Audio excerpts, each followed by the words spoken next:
தீராத துயரங்கோ நல்ல குணமதிகை மாமருணை கோபுரத்தில் வீச்சிருக்கோம் கணபதியை கைதொழுதார்கால் கவலை நமக்கு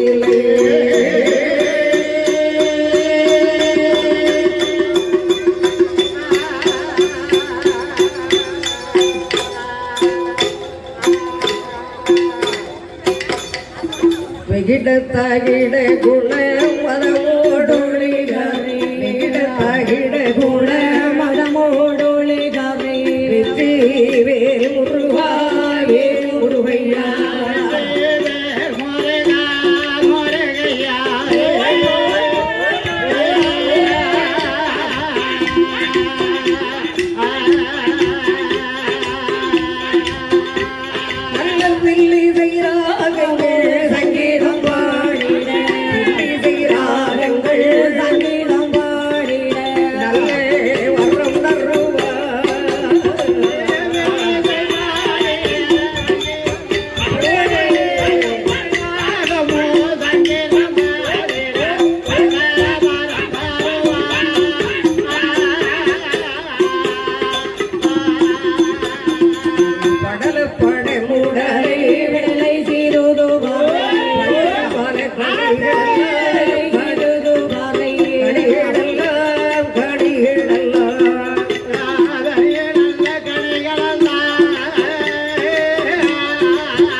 அகர முதலை எழுத்தெல்லாம் ஆதிபகன் உலகே முதல்.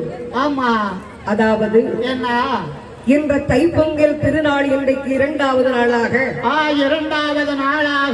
மாபெரும் திருவள்ளுவர் தினமாகவும் வல்லவர் தினமாகவும் உள்ளவர்களை நாமல் மறக்காமல் இணைத்துக் கொண்டிருக்கும் உழவர் தினமாகவும் உழவர் தினமாகவும் அருமையாகவே நாடெங்கும் கொண்டாடப்படுகிறது. சரி, இம்மாபெரும் பொங்கல் திருவிழா நம்மூர் திருவிழாவில் திருவிழாவை முன்னிட்டு நலைவுற்ற கலைஞர்களை அழைத்துக் கொண்டு வந்து இந்த சிங்கார சென்னை மாநகரிலே அந்த சிங்கார சென்னை மாநகரிலே வில்லுப்பாட்டுன்னு உங்களுக்கு தெரியுமோ தெரியாதோ எனக்கு தெரியல. ஆமா, ஏன்னா இப்ப செல்லுல எல்லாமே பார்க்கலாம். ஆமா, செல்லுல எப்பவும் பார்த்துக்கிடலாம். தென்னாட்டு பகுதியில் வில்லுப்பாட்டு இல்லை என்றால் கோவில் குடைவிழாவே சிறப்பா இருக்காது. ஆமா, கோவில் இல்லைன்னா வில்லுப்பாட்டு இல்ல.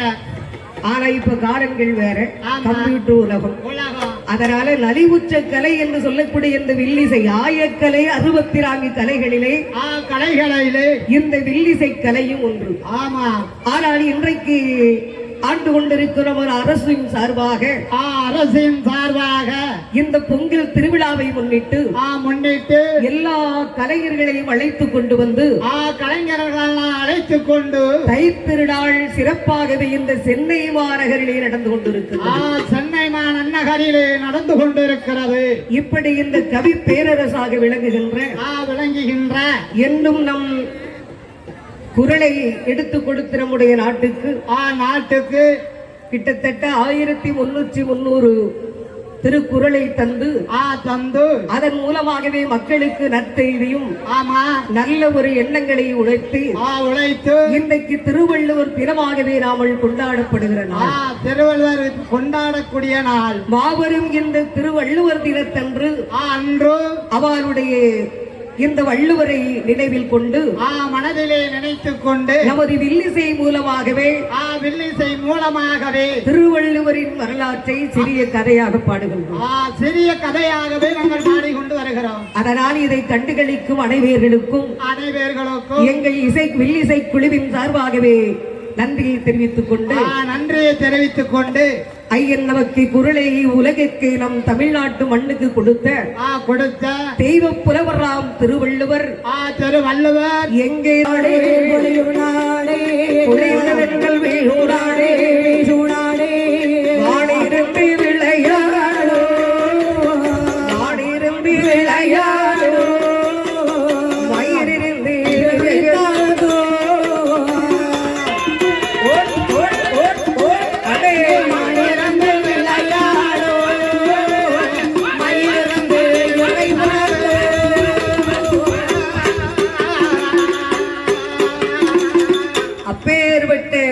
தமிழ்நாட்டின் தலைநகரம் இந்த சென்னை மாநகரிலே சிறப்பாகவே தோன்றியவர் தெய்வ திருவள்ளுவர் என்று சொல்வார்கள்.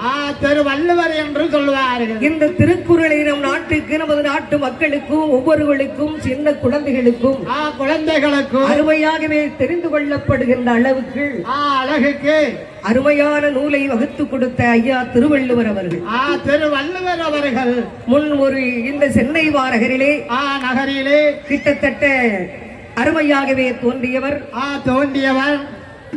நமது ஐயா திருவள்ளுவர்